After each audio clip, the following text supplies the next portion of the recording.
はじめまして皆さん。私の名前はフォズレラビピプルと申します。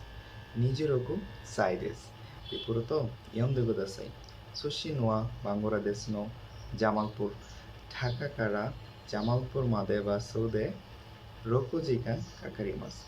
でも電車で5時間かかります。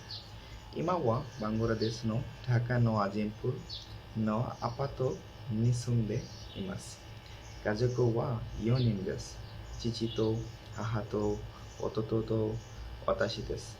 ポトアカリ科学技術大学を卒業しました。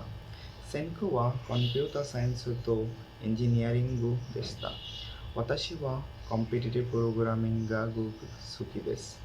過去の国際プログラミングコンテストに参加しています。私は C と C++ と Python と SQL と DSA までできます。